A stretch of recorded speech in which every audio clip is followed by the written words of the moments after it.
It's 4:30, so I would like to welcome everybody to this exciting session, Pregnancy, Pre, Peri, and Post, in the very warm Amsterdam, so everybody is very glad to be inside in the air-conditioned rooms. We have a very interesting talks today. So I will first introduce myself. I forgot that. I'm Angela Colbus. I am actually from the Netherlands. I'm working in Nijmegen at Radboud University Hospital. And I'm leading the PANA study, which may be known to you. We are studying pharmacokinetics of antiretrovirals in pregnant women in Europe, in the European setting. So that's my background, and I will hand over to my co-chair. Good afternoon. I'm Tsungai Chipato. I am an obstetrician and gynecologist working and researching at the University of Zimbabwe College of Health Sciences. Most of my work has been in perinatal HIV clinical trials among pregnant women and in contraception. So I think we should start promptly. Let me introduce our first presenter, whom I've known for some time. Katuku Jem Aizire is an assistant scientist at the Department of Epidemiology, Division of Infectious Diseases Epidemiology at the Johns Hopkins Bloomberg School of Public Health in Baltimore. His current research is exploring pediatric HIV-free survival strategies among sub-Saharan African breastfeeding populations. Jim is going to be presenting on high frequency of unintended pregnancy and predictors of contraceptive choice among HIV-infected African women on lifelong antiretroviral treatment, the US PEPFAR Promote cohort study.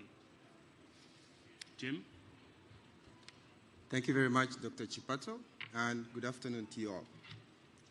As ART-based programs are currently rolling out in sub-Saharan Africa, we need to be mindful of the reproductive health gaps in these individual countries, because these deficits will undoubtedly undermine the overall goal of improving health as well as potentially prolonging survival of HIV-infected individuals. We report a very high frequency of unintended pregnancy as well as substantial non-use of effective family planning methods among HIV-infected women on ART, and these were enrolled in a cohort study across 4 different countries in sub-Saharan Africa. But first, a quick snapshot of the background in this region. This region is home to more than 90% of the reproductive health needs globally. Women of reproductive age constitute more than 60% of the HIV burden in this region.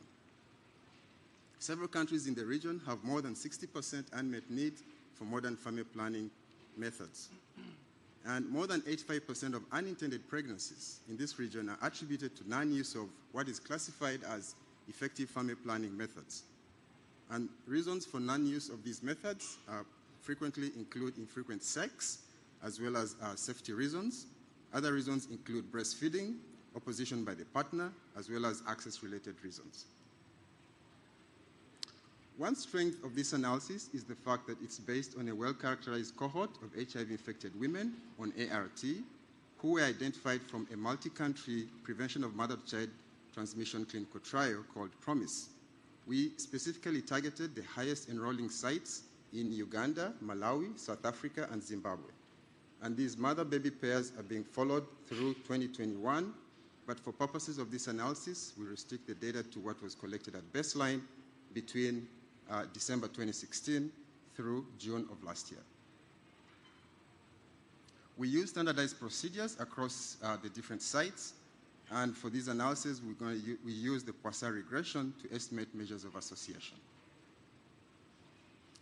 Perhaps the biggest take home from this analysis is this very high frequency of unintended pregnancies. On the y-axis is the percentage, and as you can see, overall, about 1 in 2 women reported unintended pregnancy at study entry. There were variations across the different sites, with rates as high as 80% reported at our Durban site, and most other sites reported rates of about 50%, But even the low-rate sites like Kampala and Harare still had an acceptably high rates of 30%. This slide is a summary of the contraceptive use by country, and the various methods used are color-coded as indicated. And overall, injectable use was the most common reported, followed by condom use, implant, oral, tubal ligation, IUD, hysterectomy, and other. There were indeed variations across sites, but as you can see in South Africa, Malawi, and Uganda, which had similar patterns of mostly reporting injectable use, followed by condom use and then implant. And then Zimbabwe was sort of, somewhat different, where oral contraceptive use were most commonly reported. We further classified contraceptive choices by whether or not they were classified as effective family planning methods. And this is if the mother reported injectable use, or oral methods, or intrauterine device methods, implant, or tubal ligation. In a separate analysis, we also classified LAC methods, and this was if the mother reported either implant or IUD. And these particular methods have been shown to be effective and suitable for women who report infrequent sex or hormonal side effects. And this is the distribution. Overall, about 80% of women reported use of effective family planning methods, and only about 20% reported LAC methods. There were variations across sites as indicated. So looking at the other baseline characteristics, first the reproductive health characteristics. The median age was 31 years. About 90% women reported being married or in a regular partnership, and about 38% had a desire for another child, and less than 10% reported no sex in the last 3 months prior to entry in this particular study, and about 30% also reported more than 1 hour travel to the clinic, and these are clinics where they were getting the reproductive health services. The socioeconomic factors, again, with education, about 80% mothers reported completing primary level education, and about 46% were either unemployed formally or stay-home mothers, and about 70% reported use of electricity in their household. And these are very strong surrogate measures of socioeconomic status in these settings. A snapshot on the health of these mothers. Most of them were on ART, about 98%, and less than 10% had viral load greater than 1,000 copies per mil. There were some differences, heterogeneity across the EFP use categories as indicated. We also looked at the distribution by LAC groups. Most characteristics were homogeneous, with the exception of unemployed women, ART users, as well as those with viral load greater than 1,000 copies per mil, who were less likely to use LAC methods. This slide is a summary of the adjusted relative risk estimates and the corresponding 95% confidence intervals and p-values for 2 models. One model looking at EFP use as the outcome, and the other model looking at LAC use as the outcome. But first, for the EFP use model, as you can see, a history of unintended pregnancy was not necessarily associated with using an effective family planning method at baseline. On the other hand, mothers who reported a desire for another child, those who reported they had not had sex in the 3 months preceding study entry, as well as those who had not completed primary education, were less likely to report using effective family planning methods. And mothers who reported a viral load less than 1,000 copies per mil were more likely to report use of effective family planning methods. With regard to the LAC model as well, there was no association between history of unintended pregnancy with LAC method use, but mothers who were either stay-home or had no formal income were less likely to use these methods, and those who reported electricity in their household, as well as those with less than 1,000 copies per mil viral load, were more likely to report use of these methods. So in conclusion, in this large multinational cohort of HIV-infected African women on lifelong ART, we observed the following at baseline: a high prevalence of reported unintended pregnancy at last conception, and about 20% women reported use of non-effective family planning methods, and only 20% reported use of LAC methods. there were site variations with a trend towards one predominant method at site level. Unintended pregnancy at last conception was not associated with use of either effective family planning methods or LARC methods. So we're already looking to the future. Fortunately, we now have 18-month data, and we're cleaning the data and plan on conducting incidence analysis for pregnancies as well as the unintended pregnancies, but also looking out for correlates of unintended pregnancy. We also have samples collected, and we're looking for partners and funding that would enable us to go back and look at any drug interactions between ART, particularly efavirenz, with the hormonal contraceptives. Again, the hypothesis being that the interaction might lead to decreased levels of the hormones and therefore putting these mothers at risk of unintended pregnancy. These data also scream for attention, particularly at the policy level. Most of this is not new. We've seen previously that non-use of effective family planning methods is quite common in these settings. So more effort needs to be done at the policy level. But more pertinently, in the context of HIV-infected women on ART, I think we need to go back to the drawing board because here we're showing you that these mothers are still getting very high unintended pregnancies reported, but this would be disastrous in the context of some safety concerns, particularly as was recently reported with NTD risk with dolutegravir. Would like to finalize by acknowledging the dedication of close to 2,000 mothers, and also to thank the fund, the US PEPFAR Fund, for their support, and all the collaborators at the various sites. And to you all, ladies and gentlemen, thank you.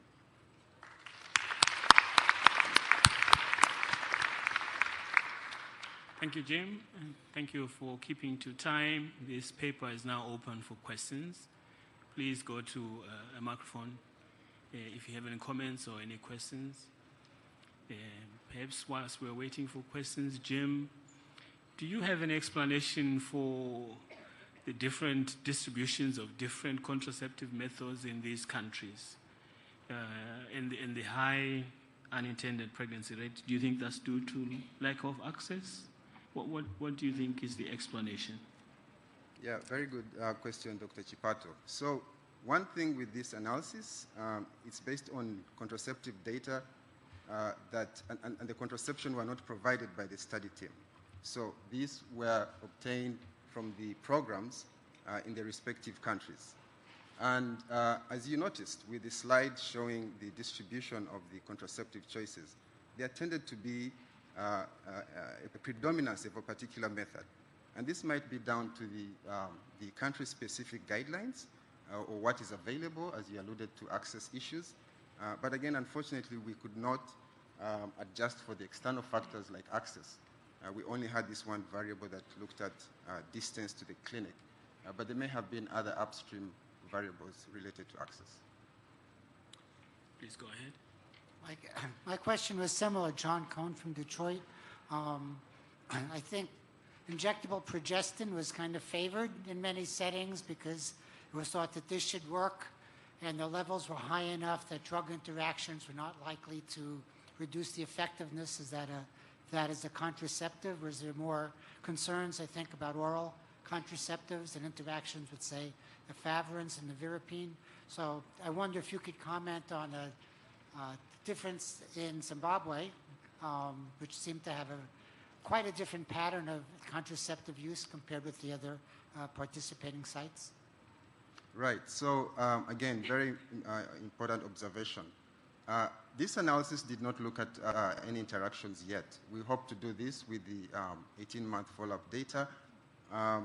But the literature suggests that regardless of how the hormones are administered, whether it's oral or injectable, or even for that matter, the implant, if there is interaction with, in this case, efavirenz or any other ART for that matter, that is something we need to pay attention to. So I can't, based on this data, speculate. But what is clear is that, yes, in Zimbabwe, they more likely were reporting oral use, oral contraceptives, while the other sites seem to favor injectables. Okay, thank you very much, Jim. I don't see any other questions. Thank you very much.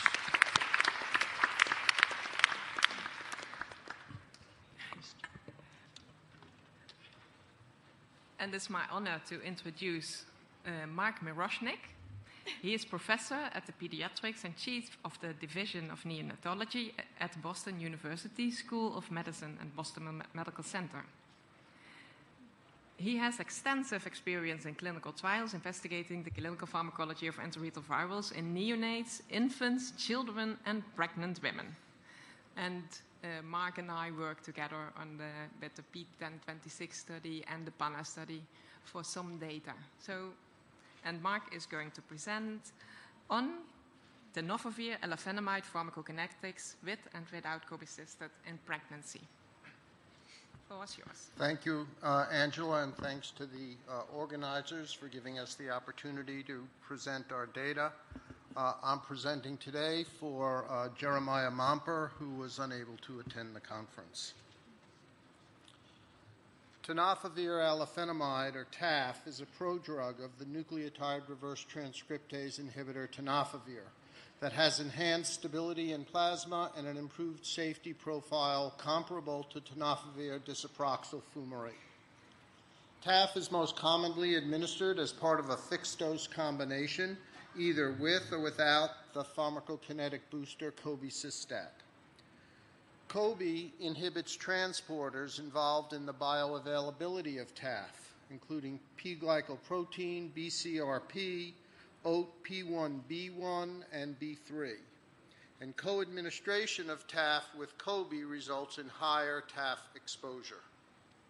During pregnancy, physiologic changes cause decreased exposure to many antiretrovirals. However, the PK of TAF has not been studied in pregnant women. The objectives of our study were to characterize the pharmacokinetics of TAF during pregnancy and postpartum when administered as 25 milligrams without COBI or 10 milligrams with 150 milligrams of COBI. We wanted to also evaluate the safety of TAF in pregnancy and to determine the transplacental passage of TAF from maternal to fetal circulation. P1026S is an ongoing, non-randomized, multi-center phase 4 prospective study of antiretroviral PK and safety in HIV-infected pregnant women. Pregnant women were eligible to enroll in the P1026 TAF arms if they were receiving as part of clinical care either TAF 25 milligrams without boosting, using the FDC ODEFC, or TAF 10 milligrams with COBI boosting as part of the FDC Genvoya. All medications were prescribed by the participants' clinicians, who also managed any toxicities and adverse events. Intensive steady-state PK profiles were obtained at steady state during the second trimester, the third trimester, and 6 to 12 weeks postpartum. Maternal plasma and cord blood samples were collected at delivery. TAF plasma concentrations were measured by a validated LC-MS-MS method with a quantitative limit of 3.9 nanograms per ml. PK parameters were calculated using non-MEM. A two-tailed Wilcoxon sign rank test with an alpha of 0.1 was used for paired within-subject comparisons. For protocol management purposes, target TAF exposure was assessed relative to 10th percentile value in non-pregnant adults. This slide presents the clinical characteristics of the women participating in the trial. Their median age was around 30 to 34 years, and all of the women were from the United States. We also list the gestational age and HIV viral loads of those with HIV viral loads less than 50 during the second trimester, the third trimester, and postpartum. So the median time of sampling for the second trimester subjects was around 23 or 24 weeks. For the third trimester subjects, it was around 33 weeks. And for the postpartum subjects, the median time of sampling was 8 to 9 weeks. In the third trimester, 89% of the women had an undetectable viral load for both groups. And postpartum, 88% of the TAF women and 92% of the TAF with COBI women had undetectable viral loads. At the bottom are some of the pregnancy outcome data. The median gestational age was around 38 weeks, although there was one infant who delivered extremely prematurely at 27 weeks and a few more infants who delivered less prematurely at 32 to 37 weeks. The median birth rate was about 3 kilos. On this slide are plotted the TAF median plasma concentration versus time profiles. The data for the TAF 25 milligram group are on top, and the TAF with COBI group are on bottom. The y-axis plots the median TAF plasma concentration in nanograms per mil. The x-axis is the time after dosing. If you look behind the curves, there's an orange dashed line, which is the typical concentration from some model data for non-pregnant adults. The second trimester patients are presented with the blue line with the square, the third trimester patients with the green line with the circle, and the postpartum patients with the yellowish brownish line with the triangle. If we focus first on the TAF 25 milligram data, you can see that the second trimester concentrations are a little bit low, the non-pregnant adult typical concentration. The third trimester median concentration superimposed pretty closely to the non-pregnant adults, and the postpartum data are a bit above the typical concentrations for non-pregnant adults. Looking at the TAF with COBI data, again, the second trimester median concentrations are a little bit lower than the non-pregnant adults, and the third trimester and postpartum concentrations are very close to the model data for the non-pregnant adults. On this slide, we're presenting the plasma AUC data during pregnancy and postpartum. For the two graphs on top, the plasma AUCs are plotted on a linear scale. On the y-axis, on the x-axis, we have the sampling time, second trimester, third trimester, and postpartum. The shaded area displays the 5th to 95th percentile AUC for a reference population that received Genvoya. The data are presented as the median with the interquartile range as represented by the blue lines, and the median for each sampling period is denoted in the boxes. For the TAF 25 milligram women, you can see that the second trimester and the third trimester, the AUCs are pretty much within the 5th to 95th percentile for the reference population. But postpartum, there's a considerable number of women who are higher than the reference population, although the median is still within the reference range. And the differences between the second trimester and the postpartum women and the third trimester and the postpartum women were statistically significant. In the right graph for the TAF with COBI data, the data for all three groups, the individual data are for the most part within the 5th to 95th percentiles for the reference population, and the median concentrations were very similar, ranging from 197 to 216.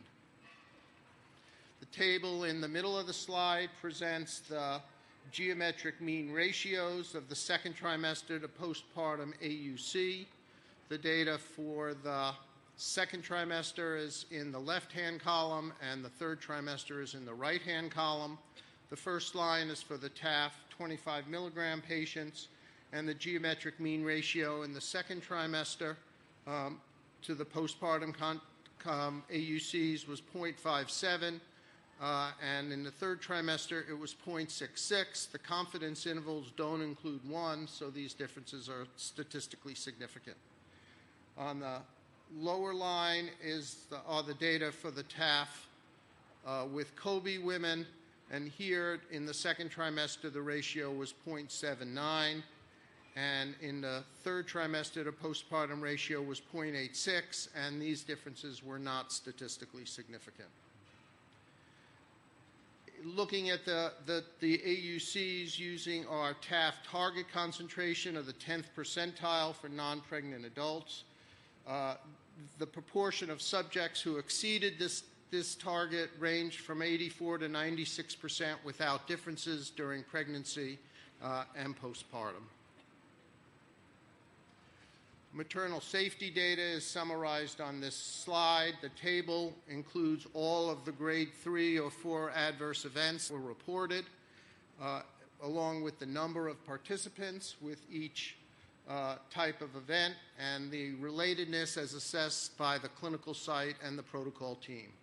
There were 7 women with anemia, 4 with preterm delivery, and 3 with hypertension, as well as individual subjects with the other adverse events listed here.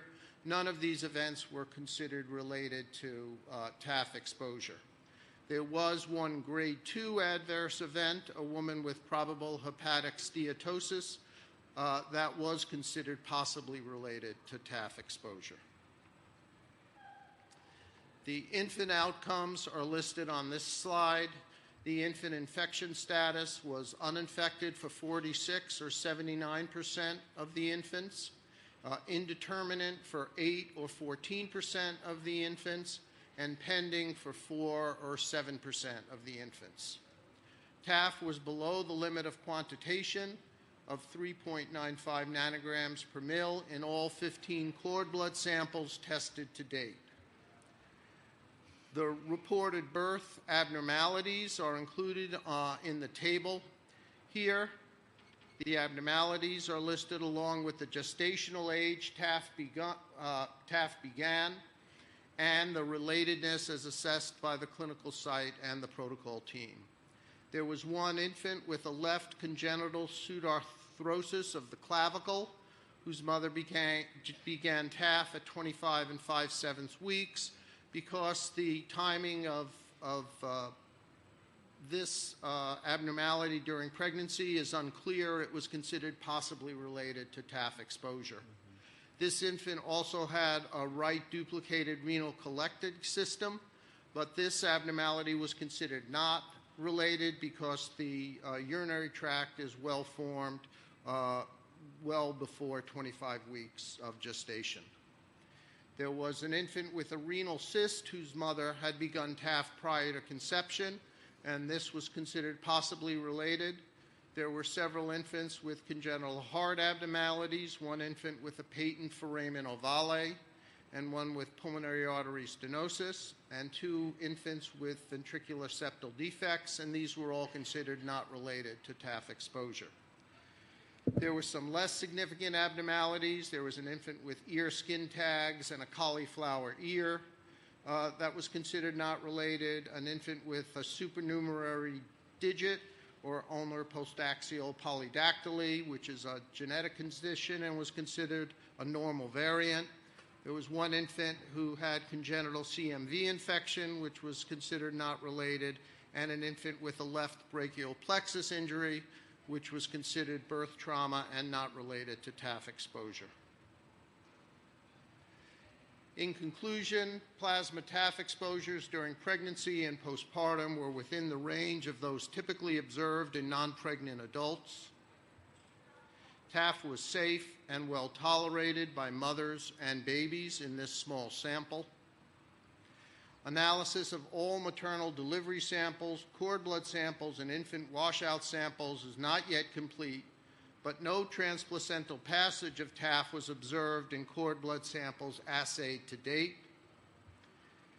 And finally, additional safety and outcome data from larger numbers of pregnant women receiving TAF and their infants are needed.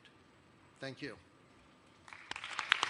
Oh, I forgot my acknowledgement. Excuse me. We wish to thank the women and infants who participated in the protocol, the staff of the participating impact sites, and the entire P1026S protocol team. This arm of P1026S was supported in part by a grant from Gilead Sciences, and I'd like to acknowledge the NIH support of the Impact Network.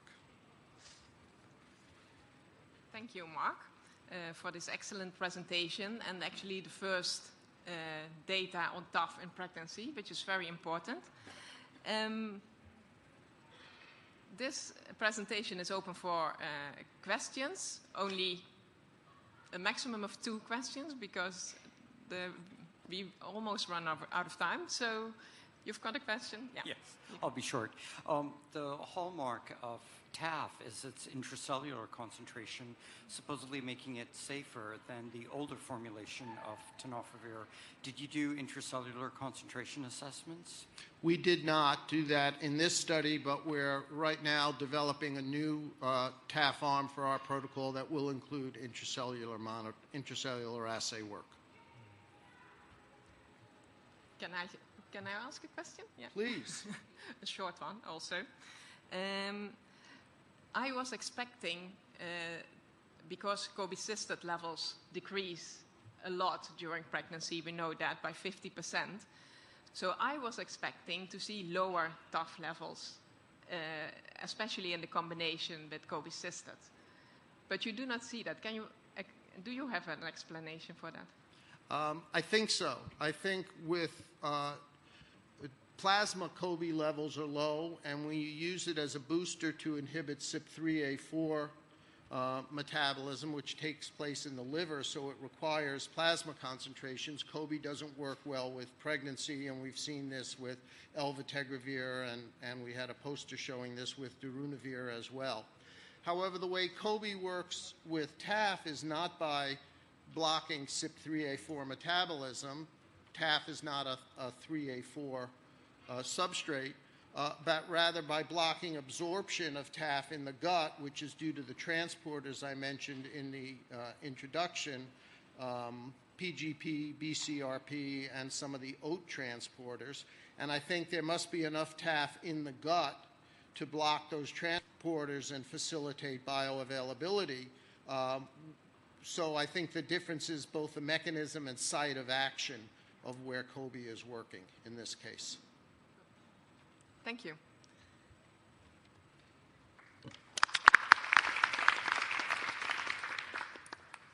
So we're moving on to the next presentation. It's my pleasure to introduce Gloria Mayondi. She's a registered nurse and midwife with a wide background in general nursing and maternal and child health nursing. In addition to her nursing and midwifery training and experience, she also has over 16 years of research experience working with the Botswana Harvard AIDS Institute partnership. So she has worked on a number of prevention of mother-to-child transmission of HIV studies, as well as studies of health and neurodevelopmental outcomes in HIV-exposed and HIV-unexposed children. Since 2014, she has been working on the birth outcomes surveillance study, the PAMO study, which we have heard a lot of during this meeting. Gloria, and she is presenting on lack of viral load testing in pregnancy is a barrier to breastfeeding among HIV-infected women in Botswana. Thank you. Good afternoon. I want to thank the organizers for giving me this opportunity to speak this afternoon. And on behalf of my study team and co-authors, we are presenting our work. Lack of viral load testing is a barrier in pregnancy, is a barrier to breastfeeding among HIV-infected women in Botswana. We have no conflict of interest to report. Breastfeeding reduces child morbidity and mortality, including among children born to HIV-infected women. After many years Sorry. Yeah. Breastfeeding reduces child morbidity and mortality, including among children born to HIV-infected women. After many years of recommending and supporting formula feeding for HIV-infected women, Botswana updated its feeding guidelines in May 2016 to support breastfeeding. However, documented viral suppression to less than 400 meals copies per meal in the last 3 months of pregnancy is required for counselors to recommend breastfeeding. We set out to describe infant feeding choices among women in Botswana after the new feeding guidelines were implemented. Our analysis is based on the Tepamo study, which is an ongoing NIH-funded birth outcome surveillance study at 8 large public maternity wards throughout Botswana. And the primary study aims are to evaluate adverse birth outcomes, congenital abnormalities by HIV status and by ARV regimen. The study occurs at 8 geographically distributed sites in major population areas of Botswana, and more than 95% of women in Botswana deliver in a healthcare facility. At each site, all obstetric cards are abstracted by trained research assistants into an electronic database, and this includes capturing all events from the first antenatal visit through discharge from the maternity ward. Additional verification of infant feeding method at the time of maternity ward discharge was established in September 2016. Feeding verification occurs by PMTC counselor report, formula dispersing log, or direct feeding observation. Between September 2016 and December 2017, we abstracted data from obstetric records of all HIV-infected women discharged with a live infant and validated the method. All viral loads results available in the obstetric record were recorded. The obstetric record is the only source of information available to midwives to help determine appropriate feeding recommendations. Now, during this study period, all pregnant women were eligible to start government-provided ART regardless of CD4 cell count. The Botswana guidelines recommend viral load testing in the general population. They recommend testing every 3 months until virally suppressed, and then every 6 months. And it also includes taking a viral load at first antenatal clinic booking if known to be HIV positive. So what did we find? We found that there were 29,962 total deliveries at the 8 maternity sites between the stated period. And of that number, we had 7,201, 24%, infants born to HIV-infected women. And of these, 6,845, or 95%, were discharged alive from the 8 maternity sites. 6,473, or 95%, had a validated feeding method. 95% of women received ART during pregnancy. Out of that, 58 started prior to conception, and 37 started in pregnancy, while 5 was of unknown timing.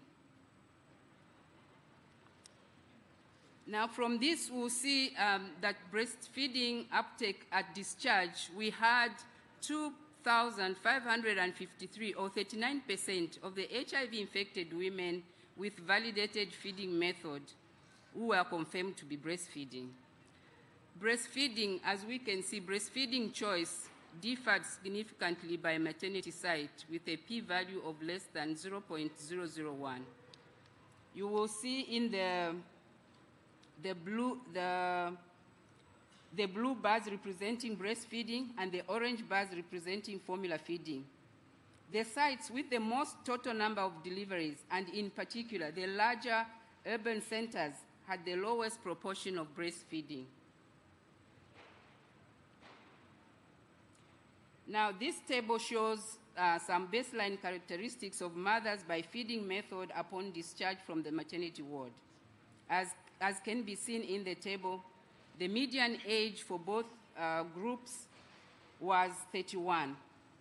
And we see that breastfeeding did not differ much by age, occupation, education, or nationality, and very little by marital status. Of 4,573, or 71% obstetric record assessed with viral load information available, whether the value was present or documented as missing, only 412, or 9% of women had a viral load result documented at any time during pregnancy.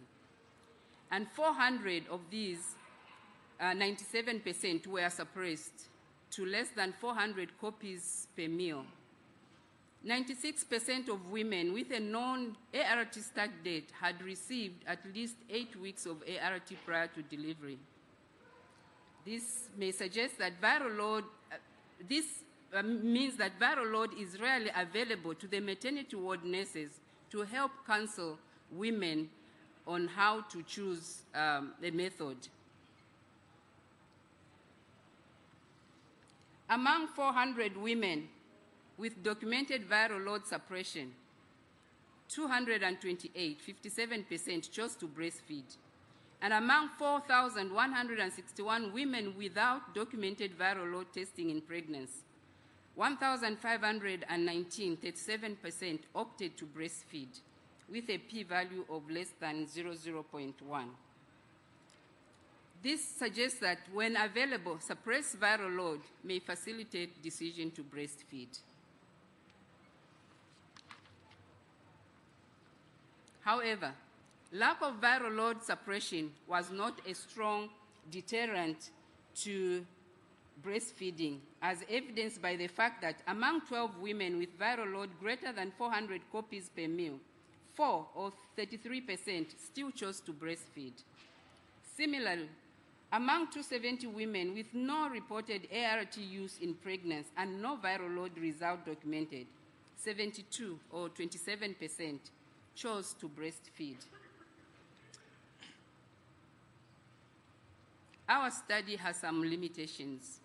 We evaluated viral load availability based only on the obstetric record. It is possible that some viral load testing occurred in pregnancy but was not documented in the obstetric record. Although obstetric record is the only data source available to maternity ward nurses. And secondly, we were only able to evaluate feeding method through the time of maternity discharge. In conclusion, despite a guideline shift in 2016 designed to support breastfeeding among HIV-positive women, only 39% of women were breastfeeding upon discharge from maternity ward. And only 9% of women had a viral load result documented in the obstetric record, which may have been a barrier to breastfeeding. Most viral loads that were available showed suppression. Some women without a viral load result or with unsuppressed viral load still chose to breastfeed. Our data suggests that the requirement for a documented suppressed viral load in late pregnancy and the lack of availability of viral load results at the time of delivery may be a barrier to breastfeeding among HIV-positive women in Botswana. I would like to thank the Botswana Ministry of Health, my mentors, the BHP senior management, the TSEPAMO staff, and finally, but not least, the participants who make our research worthwhile. Thank you.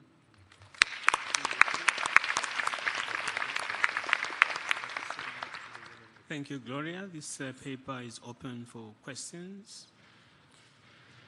Please come to a microphone. Go ahead, ask your question. Thank you. That was really a great presentation, and I'm very happy to see that Botswana has changed the guidelines. to support breastfeeding. I'm wondering, and I think you alluded to this when you were in your conclusion, that it's not just the viral load results being available. I think there's a lot of, I think Botswana has been promoting formula feeding for HIV-positive women for many, many, many years. I'm wondering if you could say something about the availability of formula feeding. I know in some of the rural sites, I used to live in Francistown, in some of the more remote hospitals, there would be frequent stockouts of formula. And I don't know if that also has something to do with the facility variability that you saw. Thank you very much. That's a very good question. Yes, we are happy that Botswana has decided to support breastfeeding. And like you rightly point out, formula feeding has been supported for a very long time. And there were times when there were stockouts of formula, even, so that patients didn't have. Yes, we were aware of that. Can I ask another question, Gloria? When the guidelines changed, after so many years of discouraging breastfeeding, how was it received by women with HIV during pregnancy when the guidelines changed? And this is only 2 years ago. Yes, that's only 2 years ago. And thank you very much for that important question. I would not be in a good position to describe how women receive this because I'm not practicing in the clinics. I'm more on the research side in BHP. We collaborate with our friends who are actually doing the work. But I believe that it was met with mixed feelings. Some women were glad that they could be this choice to choose to breastfeed, but others, I can imagine, had mixed feelings about whether it was safe or whether they should go ahead and breastfeed. And I think the healthcare workers would play a very important role in allaying participants' anxiety in helping them to decide. Thank you very much, Gloria. I think we can move on to the next presentation. Oh, there's another question. There's one question. Sorry. Just wait, Gloria. There is one question. I'm sorry. Just one question. Do you have or are you going to have in the future data regarding the positivity or not of the babies that are breastfeeding? Pardon? Because do you have data on the babies that are breastfeeding, if they are becoming infected through breastfeeding or not? You mean the population that I'm talking about today? Are you collecting the data? We are still collecting data, but our data is anonymous data. We are not following up. We are not doing any follow-up care. That's why it's in our limitation that we could only assess at the time of discharge. Okay, thank you very much, Gloria. And thank you again for doing this great study, actually. Now I'll introduce Dr. Suva Pawn. She is a lecturer in the Division of Pediatric Infectious Diseases, Department of Pediatrics, at the King Chulalongkorn Memorial Hospital in Bangkok, in Thailand. She has worked as a pediatric infectious specialist since 2014, and she's currently pursuing a PhD focused on the prevention of mother-to-child transmission. And she is going to talk about the safety and nevirapine concentrations of 6-week triple antiretroviral prophylaxis in high-risk HIV-exposed infants. Suvaporn? Thank you for your kind introduction. Sorry. So today I'm really pleased to present the study which was funded by a CIFER grant from the International Age Society. I don't have any conflicts of interest. Generally, current guidelines recommend combination of antiretroviral neonatal prophylaxis regimen for high-risk HIV-exposed infants. However, there are differences in dosage and duration, as you can see in this slide. WHO and the HHS guideline recommend dual prophylaxis, While British HIV Association and Thai National Guideline recommend triple prophylaxis, but difference on the duration that Thailand used 6 weeks of triple prophylaxis. For Nevirapine, Thailand used no lead-in strategy similar to WHO guideline, but different on dosing that WHO used weight-band dosing. But Thailand, you can see that we use 4 mg per kilo once daily. With this variability in dosage and duration of regimen leads to the research gap of safety data of combination prophylaxis and also for the Nevirapine pharmacokinetic study.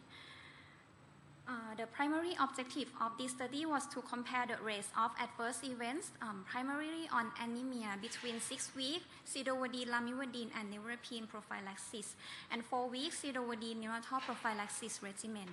The secondary objective was to describe Nevirapine concentrations during the first 4 weeks of life among HIV-exposed high-risk infants. This is a prospective multi-center observational study in 5 participating sites in Thailand conducted between 2015 to 2017.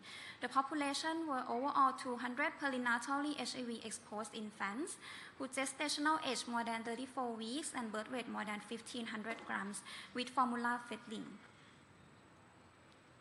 HIV-exposed infants were enrolled and received prophylaxis defined by risk of transmission. High risk of transmission are defined as infants whose mother had viral load more than 50 copies per ml before delivery or had no antenatal care or received ART less than 12 weeks. In this group, infants will receive 6 weeks Sidovudine, Lamivudine, and Nevirapine prophylaxis. Another 100 infants with low risk of HIV transmission who received 4 weeks Sidovudine alone were also enrolled as a comparison group for adverse events. The infants were checked for CBC, AST, ALT at each visit at baseline 1, 2, and 4 months of age. Effects from neonatal prophylaxis resisted rates of anemia, neutropenia, and hepatitis were assessed at age 1 and 2 months. We also study of the Nevirapine concentration assays conducted in a subgroup of 50 neonates. Each infant in this group had 3 plasma collected during the first, second, and 4th week of life to do the Nevirapine pharmacokinetic study. The Nevirapine population PK parameters were performed by nonlinear mixed effect regression models. Next, show the result. This slide shows baseline characteristic of mother according to risk group. Median of gestational age were 38 weeks in both groups. In the high-risk group, mothers were younger, 23 years old compared to 32 years old in low-risk group. For common maternal ART regimen were tenofovir plus 333 or FTC 58%, in combination with efavirenz 50% or protease inhibitor based 31%. Next, show baseline characteristics of infants. Except the lower mean head circumference in high-risk group, the others were not significantly different. But you can see that more than a half were male. The proportion of infants born preterm were higher, 18% compared to low-risk group, 9%. Similar to preterm delivery, high-risk group had more percentage of low birth weight of 23% compared to 14% in low-risk group, and also lower of median birth weight and length. During follow-up period, 94% had follow-up until complete study. For primary outcome in a high-risk group, rate of all-grade anemia were a bit higher, 69% compared to low-risk group, 66%. The higher percentage of severe anemia, severe neutropenia, and elevated transaminase were also observed in a high-risk group. However, there was no significant association of these adverse events and combination prophylaxis. By looking at frequency and severity of anemia, grade 2 anemia significantly occur more frequently in infants receiving combination prophylaxis, 28% compared to 15%. For severe anemia, grade 3 anemia occur in both groups, about 7%. However, by 4 months of age, all infants with anemia grade 3 had either normalized or improved to grade 1. These figures show median of hemoglobin level on the left and neutrophil counts on the right, and the X mark represent the cutoff of anemia and neutropenia by age. Comparing hemoglobin and neutrophil counts between groups at age 1, 2, and 4 months show that there was no significant difference between groups. At age 1 and 2 months, median hemoglobin level was lower than the cutoff for anemia in both groups. However, at age 4 months, median and IQR increased to normal range in both groups. For neutropenia counts, median and IQR in both groups were above the cutoff level of neutropenia in every time point.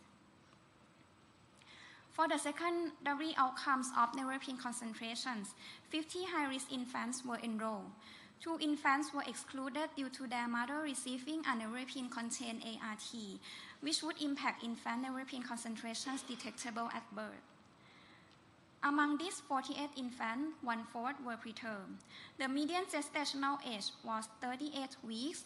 Median birth weight were 2.8 kilograms. Mean dosage of neuropene at birth were 13 milligrams in infants' birth weight more than 2.5 kilograms. This slide shows the predicted neuropene trough concentration level by age. You can see that without a dose adjustment at 14 days, neuropene concentration dropped more than a half between 2nd and 4th week of life.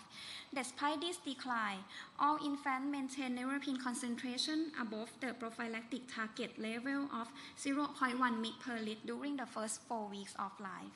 And also, we did not find any correlations of neuropene concentration and adverse events. Our study found that there was no significant difference in the overall severity of anemia between groups. However, grade 2 anemia were found more frequently in combination prophylaxis group. Compared to the published study in US reported that receiving 3-drug regimens significantly found anemia more frequently. The difference were the severity of anemia, which grade 3 anemia were reported in our study. However, grade 3 anemia in our study had been resolved or improved by 4 months of age. And regarding the level of hemoglobin, the lower mean hemoglobin were observed in combination regimen compared with sidovudine alone received infant at age 1 month, but was no longer observed at age 2 and 4 months, which was comparable to a retrospective study in Canada, even though the difference on combination prophylaxis regimen.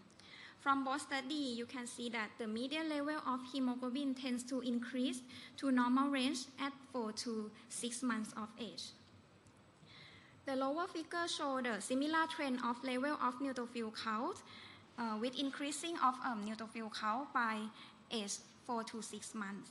We imply that laboratory abnormality was resolved without harmful risk after stopping prophylaxis. Our study is a large study with complete follow-up, more than 90% retention on safety of combination prophylaxis regimen of triple prophylaxis. And also we reported the pharmacokinetic data of neuropene in high-risk HIV-exposed infants. We had some limitations on that. The first one, the lower dose of sidovudine and neuropene of our study compared with the WHO dosing regimens may bias towards lower risk of side effects. And the second one, in neuropene concentration study, we did not include the preterm gestational age less than 34 weeks who may require lead-in dosing. In conclusion, 6 weeks of sidovudine, lamivudine, neuropene in HIV-exposed infants did not significantly increase the risk of toxicity compared with sidovudine regimen. Administration of 4 mg per kilo of neuropene from birth without lead-in provided adequate neuropene concentration for prophylaxis during the first month of life without significant toxicity. Finally, I would like to thank everyone who involved in this study for their dedicated work and kind support and funding from Cypher Grant. Thank you for your listening.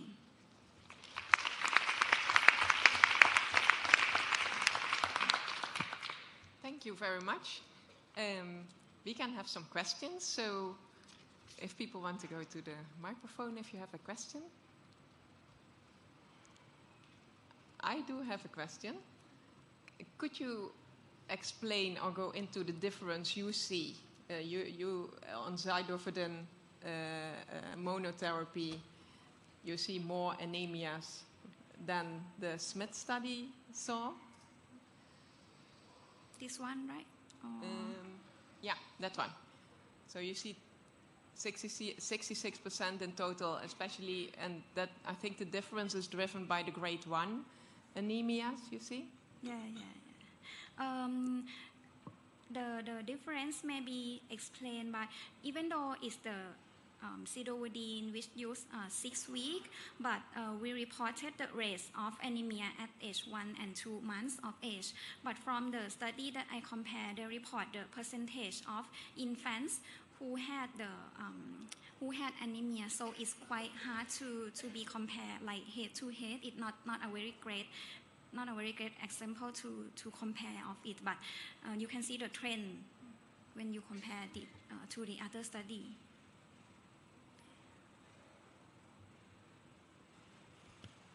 Are there more questions? I didn't have any, so we can go. Thank you very much, Suvapal.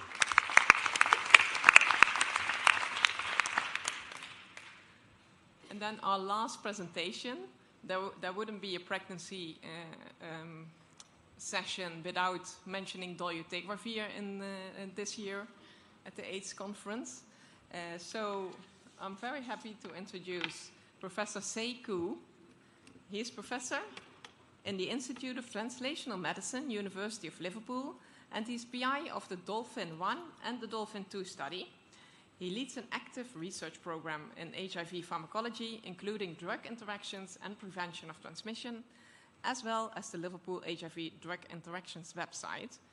And in terms of the Dolphin 2 study, Sei is partly my boss, I think. But not today. Thank you very much. I'm going to tell the title of your talk also. He's going to tell us, he's going to give us the results of the Dolphin 1 study, a randomized controlled trial of dolutegravir versus efavirenz-based therapy in mothers initiating antiretroviral treatment in late pregnancy. Thank you. Thank you, Angela, and thank you for the opportunity to present the final data from Dolphin 1, which I do on behalf of the Dolphin investigators, and this is our disclosure. So as you know, many women with HIV infection become pregnant every year, and in low and middle income countries, a significant proportion of these women will present late, will initiate antiretroviral therapy late in pregnancy in the 3rd trimester. And that is a particularly high-risk scenario, which is associated with a 7-fold increased risk of transmission and a doubling of infant mortality in the first year of life. So our hypothesis was that the faster viral load declines that you see with dolutegravir may confer an advantage, firstly, in reducing the viral load at the time of delivery, and secondly, in the early period of breastfeeding in mothers who are still viremic. So the Dolphin 1 study is a pilot study, a randomized controlled trial of standard of care, efavirenz-based therapy, with XTC and tenofovir, or else dolutegravir with the same 2 nucleoside backbones. The study recruited mothers initiating heart in the 3rd trimester, by which we mean 28 to 36 weeks of gestation, and dolutegravir was carried on for 2 weeks postpartum. To comply with national guidelines, antiretroviral therapy was started on the day of testing. So this was before eligibility and screening criteria came back. So they all started efavirenz-based regimen. And the mothers randomized to dolutegravir were switched to dolutegravir between 1 and 7 days later. The primary endpoint was PK. So we looked at the PK at steady state after 2 weeks of dolutegravir in the 3rd trimester and again postpartum. We were interested in the in utero exposure of dolutegravir, so we measured paired cord and maternal blood. We were interested in the exposure of dolutegravir through breastfeeding, so we measured paired maternal breast milk, plasma and breast milk, and infant dolutegravir concentrations. And we were interested in the washout of dolutegravir following discontinuation, so we measured on serial days 1 and 2 and 3 exposure in mothers, plasma, breast milk, and in infants. Secondary endpoints were viral load in both arms and safety and tolerability of dolutegravir. So, we screened 80 patients across the 2 sites, Uganda and South Africa, and 60 mothers were randomized, 29 to dolutegravir and 31 to efavirenz. 3 mothers discontinued treatment, allocated treatment during follow-up, 1 in each group for non-adherence, and an extra 1 in dolutegravir due to a raised ALT, which met liver stopping criteria. So these mothers were, however, included in our ITT missing equals failure analysis, as well as in the observed analysis. So there were no differences at baseline between the dolutegravir and efavirenz arms. So median age of 26 years, a gestation of 31 weeks, baseline viral load of 4 log, CD4 of around 400 cells. And the interesting thing to note was that a significant proportion of mothers were using herbals in traditional medicine. And in Uganda, this included a clay-based traditional medicine containing aluminium, and so mothers were asked to stop this treatment. So what were our results? So firstly, maternal exposure. So we did rich sampling in the 3rd trimester and postpartum, and it should be pointed out that postpartum, which was intended to be 14 days, was actually a lot earlier, so 2 to 18 days with a median of 8 days. So this does not reflect a return to normal physiology as you've seen from the earlier talks, and so not surprisingly, they weren't very different from 3rd trimester. 3rd trimester exposures were somewhat low. So if you look at the trough in a non-pregnant adult, you would expect a trough of around 1,000 nanograms. This was 642. So what does that mean? There are 2 cited targets. One is a protein-adjusted IC90 of 64 nanograms per mil. So this is an in vitro target. And the second target is an in vivo target of 324 nanograms per mil, which comes from a phase 2A study of dose-ranging study of 10-day monotherapy with dolutegravir. So if you look at those 2 targets, all but one of the mothers had a dolutegravir above the protein-adjusted IC90, and I'll talk a little bit more about that mother later on. But if you look at the clinical cutoff, the MEC, the minimum effective concentration, 9 out of 28, so that's a third of mothers, had levels that were either at that level or below that level, okay? However, exposure, in utero exposure was significant, and this is consistent with previous studies, and the ratio is 1.21. In other words, the baby sees 121% of what the mother gets. What about exposure during pregnancy? So this is the same maternal exposure, but this time on a log scale to show the breast milk. And these are breast milk concentrations which are measurable at 3% of maternal levels. So we took breast milk sampling at around maternal peak and maternal trough, okay, and it's 3%.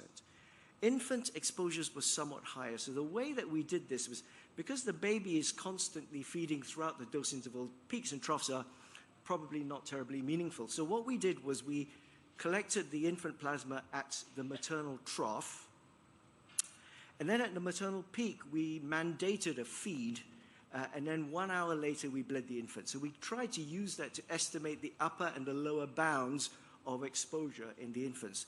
And you can see these figures, which roughly equate to about 5 to 12% of maternal exposure. So somewhat higher than the breast milk. And potentially in the range, here's the protein-adjusted IC90. So potentially, at least, giving the possibility of some added protection at high-risk breastfeeding. What happens if you stop treatment? So again, maternal levels here, and these are breast milk levels. So 24 is 24 hours after the last dose, i.e. when the next dose is due. 48 is after 1 day of misdosing, 2 days and 3 days and so forth. And you can see in the breast milk scenario, there's rapid elimination of dolutegravir from breast milk. Okay, so the limit of detection for the assay is 10 nanograms per mil. And after 1 day, only 1 sample is detectable and then none thereafter. Infant plasma is a different story. So the washout from infants is much slower following discontinuation, so that even after 72 hours, levels are still around the protein-adjusted IC50, probably due to decreased glucuronidation and reduced elimination. This is the interesting one. What happens to viral loads at the postpartum visit? And you can see that both by intention to treat and by the observed therapy, there was significantly greater proportion of women who were undetectable at around the time of delivery. So 69% in dolutegravir versus 39% in efavirenz, and this was significant. The panel on the left shows the Kaplan-Meier survival analysis of proportion remaining detectable, and you can see that there's a big difference between the dolutegravir in red and the efavirenz in blue, and the median time to undetectable was approximately half in dolutegravir compared to efavirenz. Back to the mother who had so one mother had completely undetectable dolutegravir concentrations and was not taking drug with no viral load response. Another, with the dolutegravir level below 64 nanograms, did experience virological rebound, but interestingly, the baseline resistance test showed high-level NRTI resistance, some NNRTI resistance, and quite surprisingly, quite a lot of PI resistance. This is despite no prior history of antiretroviral therapy. Safety. So first of all, the maternal outcomes. So it was well tolerated, and there were 3 serious adverse events noted, 2 in the dolutegravir arm and 1 in the efavirenz arm. The dolutegravir arm, there was a severe anemia, not related, and then the mother with the raised ALT after several weeks of dolutegravir. Interestingly, there was a just before the raised ALT, the mother did admit to taking some traditional medicines. There was a febrile illness, and then subsequently she had a stillbirth, which was thought not to be related to drug. And we'll talk about that in the next slide. In the efavirenz arm, there was a case of hypertension and preeclampsia, thought not to be related to drug. If you look at the infant outcome, the majority of infants were healthy babies, 57 out of 60. There was 1 stillbirth, which I mentioned before. This is thought not to be related to dolutegravir, and the cord was tightly wound around the neck. There were 2 congenital malformations, both in the efavirenz arm. One was a polydactyly. The second was multiple skeletal and limb defects, as well as cardiac defects, and thought to be syndromic.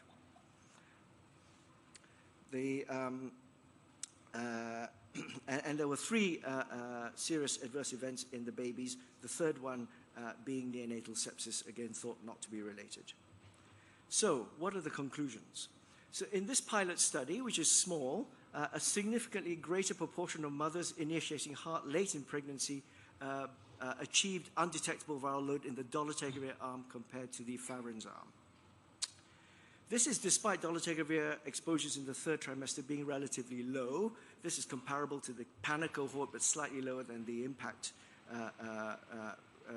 investigators reported. But in utero, accumulation of dolutegravir was high, again in the range of previously reported levels. Breast milk accumulation was 3%, but in breastfed infants, this was higher, around 5 to 12%, likely related to decreased elimination and reduced glucuronidation. And as I said, this offers the potential for some added protection in high-risk breastfeeding. Upon cessation, dolutegravir is rapidly eliminated from breast milk. However, infant washout was prolonged. I should say that there were no reported cases of HIV transmission in this cohort. Safety of dolutegravir and efavirenz was comparable, but it is a small cohort, and evaluation is limited by sample size, the relatively short period of follow-up, and also by the prior use of efavirenz in all dolutegravir mothers. We have a definitive trial, Dolphin 2, which is a randomized comparison of dolutegravir versus efavirenz, this time throughout all of the 3rd trimester, so 28 weeks to labor, 250 women in all, with continuation of dolutegravir throughout breastfeeding until weaning and 72 weeks postpartum. And I'll finish by thanking, first of all and foremost, all the mothers and the families who participated in Dolphin. This was not an easy study to do, and also all the Dolphin investigators. We acknowledge support from VIV for project funding and drug donation. Thank you very much.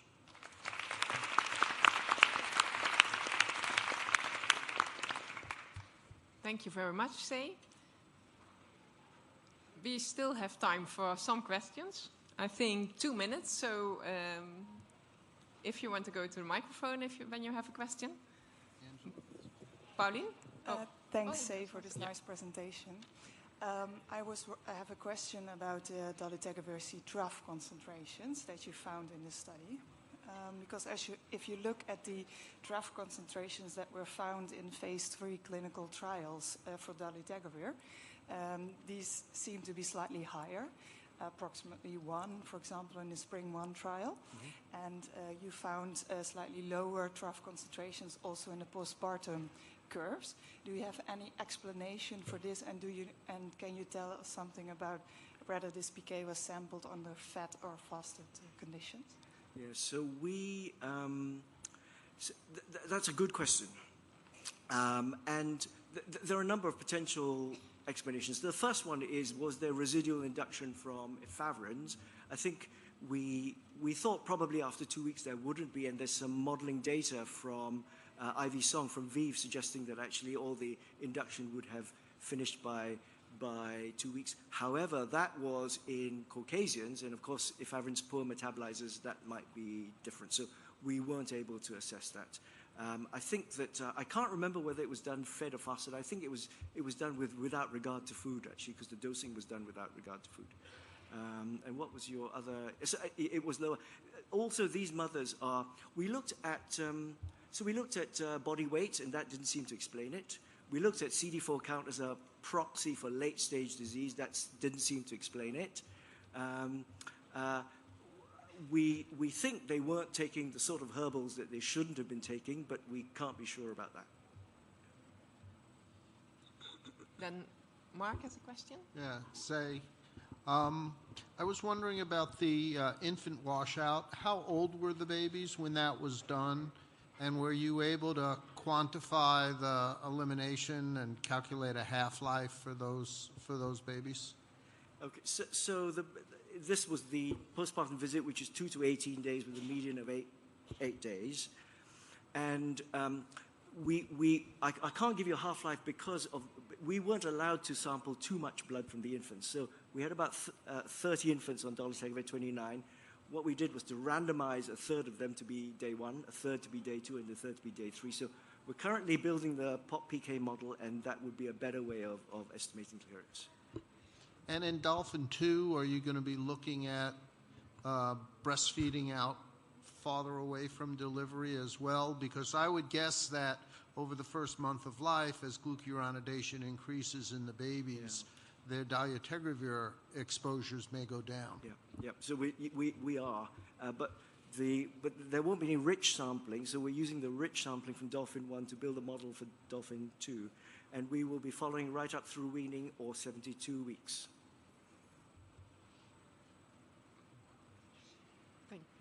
Thank you. No further questions? Maybe no. So thank you very much. So it just remains for me to thank the 6 presenters for excellent presentations and for keeping to time, and also to thank the audience who have stayed till this late in the day. This session is now closed. Thank you.